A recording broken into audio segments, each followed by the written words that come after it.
इस गहन चर्चा में आपका स्वागत है।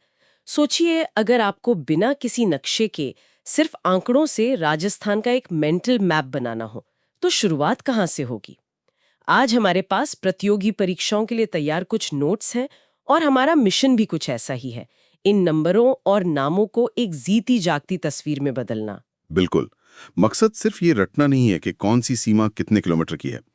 हम ये समझने की कोशिश करेंगे कि ये आंकड़े मिलकर राजस्थान की एक शख्सियत कैसे बनाते हैं। भूगोल, आप कह सकते हैं, किसी भी जगह की कहानी का पहला पन्ना होता है।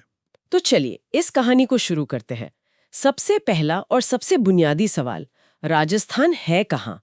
नोट्स के हिसाब से तो ये भारत के उत्तर पश्चिमी कोने में है और दुनिया के नक्शे पर देखें तो उत्तरी पूर्वी गोलार्ध में। हाँ, ये तो हुई इसकी बड़ी लोकेशन। लेकिन असली मजा तो तब है जब हम इसमें जूम इन करते हैं। नोट्स में इसके अक्षांश और देशांतर दिए हैं। ये 23 डिग्री 03 उत्तरी अक्षांश से शुरू होता है। एक मिनट, ये आंकड़े सुनने में थोड़े मुश्किल लगते हैं। हाँ, बिल्कुल। आम भाषा में इसका क्या मतलब हुआ? मतलब ये फैलाव कितना बड़ा है? इसका सीधा मतलब ये है कि उत्तर से दक्षिण की ओर इसकी जो चौड़ाई है वो लगभग 7 डिग्री अक्षांश में फैली है और पूर्व से पश्चिम की लंबाई करीब 9 डिग्री देशांतर को कवर करती है। हम्म। और इसी फैलाव के बीच एक बहुत ही खास लाइन छिपी हुई है। आप कर्क रेखा की बात कर रहे हैं, है ना? 23.5 डिग्री उत्तरी अक्षांश। बिल्कुल। और ये बहुत ही दिलचस्प तरीके से गुजरती है। ये राजस्थान के बिल्कुल दक्षिणी सिरे को छूकर निकलती है। मतलब ये डूंगरपुर जिले की दक्षिणी सीमा को बस हल्का सा छूती है और फिर बांसवाड़ा जिले के लगभग बीच से होकर निकल जाती है। अच्छा, तो अगर सवाल ये आए कि राजस्थान में कर्क रेखा की सबसे ज्यादा लंबाई किस जिले में है, तो जवाब बांसवाड़ा होगा। एकदम सही। पर क्या इसका कोई असल में असर भी पड़ता है, या ये बस एक नक्शे पर खींची हुई लाइन है? नहीं नहीं, इसका बहुत गहरा असर है। कर्क रेखा एक तरह से उष्णकटिबंधीय और उपोष्णकटिबंधीय क्षेत्रों के बीच की सीमा है। राजस्थान का ज्यादातर हिस्सा इसके उत्तर में है, जो इसके रेगिस्तानी होने का एक बड़ा कारण है। वहीं बांसवाड़ा, जहां से रेखा गुजरती है, वो इलाका तुलना में ज्यादा हरा भरा और नम है। तो ये सिर्फ एक लाइन नहीं, एक तरह की जलवायु विभाजक रेखा कह सकते हैं इसे। वाह, ये तो बहुत दिलचस्प है। अच्छा, अब जब हमने इसके फैलाव की बात कर ली है, तो इसके कुल आकार पर आते हैं। हम सब जानते हैं कि राजस्थान बहुत बड़ा है, पर कितना? नोट्स में इसका क्षेत्रफल है 3,42,239 वर्ग किलोमीटर। ये नंबर अपने आप में शायद उतना असर ना डाले जब तक हम इसकी तुलना ना करें। ये भारत के कुल एरिया का 10.41% है। मतलब हमारे देश की जमीन का हर 10वां हिस्सा राजस्थान में है। और इसी वजह से ये क्षेत्रफल की नजर से भारत का सबसे बड़ा राज्य है। जी।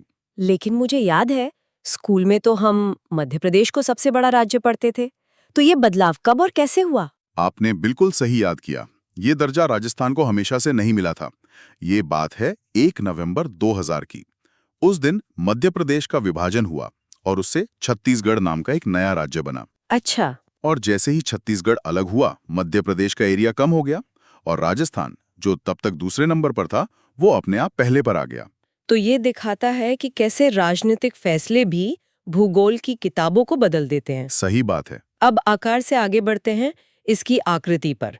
राजस्थान का नक्शा किसी सीधे साधे चौकोर जैसा तो है नहीं। हाँ, और भूगोल की भाषा में इस आकृति को एक नाम दिया गया है। नोट्स में बताया गया है कि प्रोफेसर टी.एच. हैंडले ने इसे विषमकोणीय चतुर्भुज मतलब रोम्बस कहा था। पर इसे समझने का सबसे आसान तरीका है इसे एक पतंग के रूप में देखना। पतंग? ये दिलचस्प है। हाँ, इसकी आकृति काफी हद तक एक पतंग जैसी है। और इस पतंग के विशाल आकार का अंदाजा लगाने के लिए नोट्स में कुछ हैरान करने वाली तुलनाएं भी हैं। जरा सोचिए, राजस्थान अकेले श्रीलंका से 5 गुना बड़ा है 5 गुना? और इजराइल जैसे देश से 17 गुना बड़ा है। और तो आके इंग्लैंड से भी 2 गुना बड़ा है। एक मिनट, इंग्लैंड से 2 गुना? ये तो सोचने वाली बात है। मतलब हम सिर्फ एक बड़े राज्य की बात नहीं कर रहे हैं, हम एक ऐसे भूभाग की बात कर रहे हैं जिसका पैमाना कई देशों से भी बड़ा है। बिल्कुल। और इसका व्यवहारिक मतलब बहुत गहरा है। आप सोचिए, एक कोने में श्री गंगानगर है, जिसे राजस्थान का अन्न का कटोरा कहते हैं, और दूसरे कोने में जैसलमेर, जहां मीलों तक सूखा रेगिस्तान है। एक ही राज्य में इतनी विविधता, ये सब इसके विशाल आकार की ही देन है। तो ये जो पतंग जैसी आकृति है, इसके कोने और किनारे भी तो होंगे। चलिए इसकी लंबाई चौड़ाई को समझते हैं। जरूर। अगर हम उत्तर में सबसे ऊपरी बिंदु से दक्षिण में सबसे निचले बिंदु तक एक सीधी रेखा खींचें तो इसकी लंबाई है 826 किलोमीटर। 826 किलोमीटर। गंगानगर के कोड़ा गांव से बांसवाड़ा के बोरकुंड गांव तक। हाँ, और पूर्व से पश्चिम की चौड़ाई 70 किलोमीटर। ये धौलपुर के सिलाना गांव से शुरू होती है और जैसलमेर के कटरा गांव तक जाती है।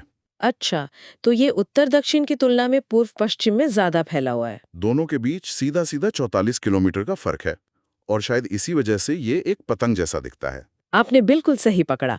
ये 44 किलोमीटर का अंतर ही इसे वो खास शक्ल देता है। अब जब हमने इसके 4 कोने समझ लिए हैं तो इन कोनों को जोड़ने वाली रेखाएं मतलब इसकी सीमाओं को भी देख लेते हैं। सही बात है। किसी भी राज्य की पहचान में उसकी सीमाएं बहुत अहम होती हैं। नोट्स के मुताबिक राजस्थान की कुल स्थलीय सीमा 5,920 किलोमीटर है। हाँ, और इस पूरी सीमा को हम 2 बड़े हिस्सों में बांट सकते हैं। एक है अंतर्राष्ट्रीय सीमा जो 1070 किलोमीटर लंबी है और दूसरी है अंतर्राज्यीय सीमा जो बाकी बची 4850 किलोमीटर है। पहले अंतर्राष्ट्रीय सीमा की बात करते हैं। ये तो जाहिर है कि पाकिस्तान के साथ लगती है। इसे रैडक्लिफ रेखा कहते हैं। जी हाँ, ये रेखा उत्तर में श्री गंगानगर के हिंदू मलकोट से शुरू होती है और दक्षिण में बाड़मेर के बाखासर तक जाती है।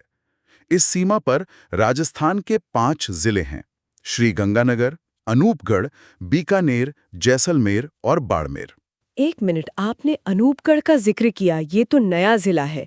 तो इसका मतलब इस नए जिले के बनने से सीमा का नक्शा असल में कैसे बदला है? ये बहुत अच्छा सवाल है।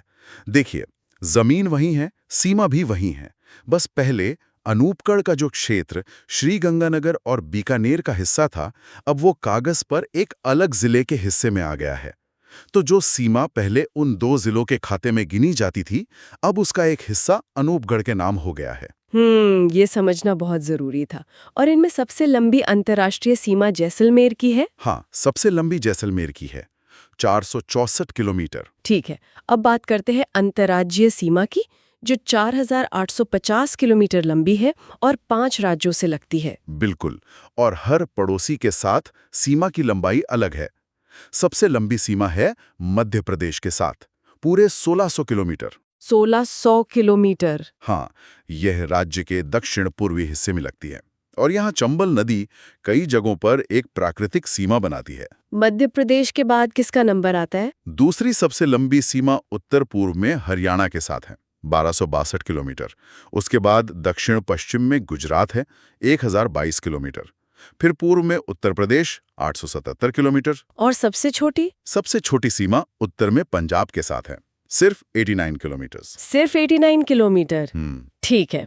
तो हमने स्थिति, आकार और सीमाओं को तो समझ लिया। पर आपने एक बात कही थी कि पूर्व से पश्चिम की दूरी 869 किलोमीटर है। जब हम घूमते हुए ग्रह पर पूर्व से पश्चिम की बात करते हैं तो इसका मतलब सिर्फ किलोमीटर नहीं, समय भी होता है। आपने मुद्दे की बात छेड़ दी।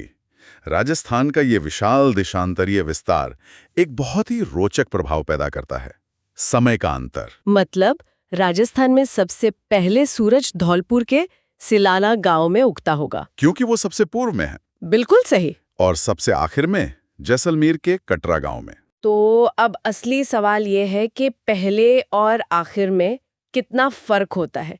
क्या ये फर्क महसूस किया जा सकता है? हाँ, बिल्कुल किया जा सकता है। यहाँ थोड़ा सा गणित काम आता है। जैसा हमने बात की थी, राज्य के सबसे पूर्वी और पश्चिमी देशांतरों में लगभग 9 डिग्री का अंतर है। सटीक कहें तो 8 डिग्री 47 मिनट का।